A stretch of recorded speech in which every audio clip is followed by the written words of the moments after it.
Cher Ron, bienvenue dans la notification. Tu es étudiant ou futur étudiant? Tu as besoin d'un petit coup de pouce financier pour tes études ou te trouver un logement? Tu as vaguement entendu parler du DSE et du Crous sans savoir à quoi ces deux mots font référence? Voici quelques repères qui te seront certainement d'un grand secours.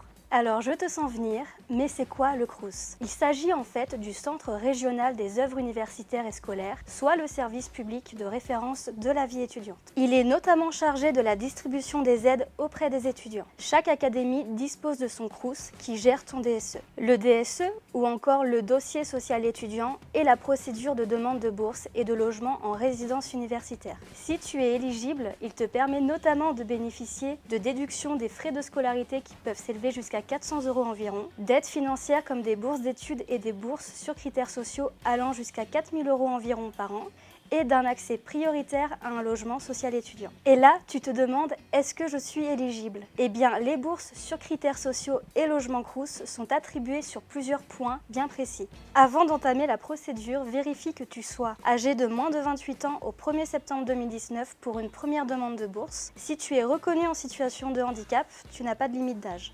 Il faut également que tu sois de nationalité française ou originaire d'un pays de l'Union européenne. Si tu es d'origine hors Union européenne, tu dois avoir une carte de séjour valide, être domicilié en France et attester d'un foyer fiscal de rattachement en France depuis au moins 2 ans. Dernier critère, tu dois être inscrit dans une formation initiale qui est autorisée à recevoir des étudiants boursiers. Pour connaître tes droits, rendez-vous sur le site étudiant.gouv.fr qui propose un simulateur de bourse. Pense à te munir de la déclaration d'impôt de ton foyer fiscal. Il s'agit d'un simulateur, donc ne prends pas forcément le résultat pour acquis.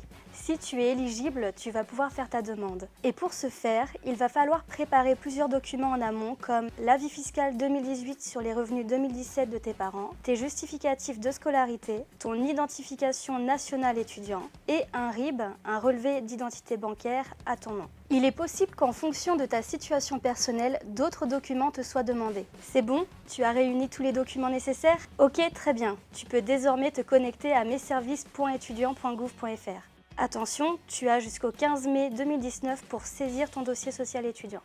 Et oui, tu fais une demande de bourse avant même d'avoir les résultats de tes examens. Mais on sait tous que tu les auras. À l'aide de ton numéro d'identification nationale étudiant, qui se trouve sur ta carte d'étudiant ou sur ton imprimé de confirmation d'inscription au bac, tu vas pouvoir te créer un compte. Si tu n'as pas de numéro INE, c'est que tu viens de l'étranger ou que tu es scolarisé dans un établissement ne dépendant pas de l'éducation nationale. Tu devras donc fournir un justificatif de ton inscription dans l'enseignement supérieur français sur l'année en cours ou à venir, ou tu devras fournir une attestation de stage en France. Petite précision, tu disposes déjà d'un compte si tu es inscrit sur Parcoursup au cours des 4 dernières années. Après avoir créé ton compte, il te suffit ensuite de constituer ton dossier social étudiant. Lors de cette étape, tu pourras effectuer 4 vœux dans une ou plusieurs académies de ton choix. La procédure peut prendre plusieurs minutes, mais il faut que tu remplisses ton dossier d'un seul coup car les informations ne sont pas enregistrées automatiquement.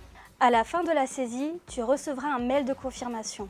Le dossier sera ensuite transmis par courrier électronique à ton adresse mail sous 48 heures. Si ton dossier est complet, tu recevras un accord de principe du Crous sous 30 jours. Et évidemment, si tu as besoin d'aide pour remplir ton DSE, n'hésite pas à passer au BIJ. Si tu ne souhaites pas manquer les prochaines notifications, pense à t'abonner. À bientôt pour d'autres notifications.